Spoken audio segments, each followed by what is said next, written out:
Сізге әрезере. Бүгінгі біздің балалар базарлық әрбір көмелі басып кендеріз. Көрмеге шақырғаныңызға рахмет. Бұл бұрыш аталады. Бұл бұрыш аталады тап. Кітапты тістеуге болмайды. Кітапты жыртуға болмайды, басуға болмайды, шимайлауға болмайды. Кітапты оқып ұстауымыз керек. Қандай кітапта болады? Ертегі, өлең кітабы болады, әңгіме кітабы болады. Қандай ертегілер білесің? Мен білем, үш аю, бауырсақ ертегісін білем. Шалқан ертегісін білем.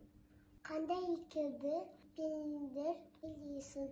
Онда болады ата мен әже, шалқан болады, ит болады, немере қызы болады, мысық болады, тышқан болады. Ертеде бір болды ата мен әже. Атаның қарны ашыпты. Кемпірге айтады: кемпір, кемпір, маған бауырсақ пісірші. Әже айтады: ұн жоқ қой. Сен қаптың қырып бауырсақ пісір. Әже бауырсақты пісіреді.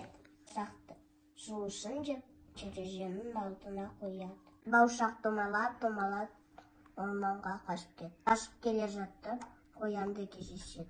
Қоян айтады: бауырсақ, мен сені жеймін. Жемесің, мен саған өлең айтып берем. Атадан қастым, әжеден қастым, ененен қастым. Қашып келе жатса, қасқырды кездеседі. Бауырсақ, мен сені жеймін. Жемесің, мен саған өлең айтып берем. Атадан қастым, әжеден қастым, қояндан қастым, ененен қастым. Келе жатса, кездеседі аюны.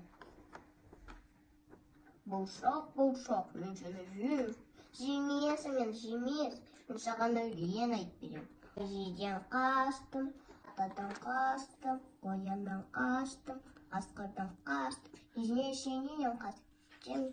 Деп қашып кетті. Айлайық түлкіні кездеседі. Бауырсақ, мен сені жеймін. Жемесің, мен саған өлең айтып берем. Атадан қастым, әжеден қастым, қояндан қастым, қасқырдан қастым, аюдан қастым, сенен қастым. Менің құлағым естімеді. Менің мұрныма отырып айтшы. Атадан қастым, әжеден қастым, қояндан қастым, қасқырдан қастым, аюдан қастым, сенен қашып кетемін. Бүгінгі бауырсақты жеп қойды. Балалар, бауырсақ сияқты жем қашу қаспаңдар. Бізді білімге, ертегіге тәртіпке үйретеді. Осымен біздің дастарханымыз аяқталды. Күндеріңізге рахмет. Рахмет.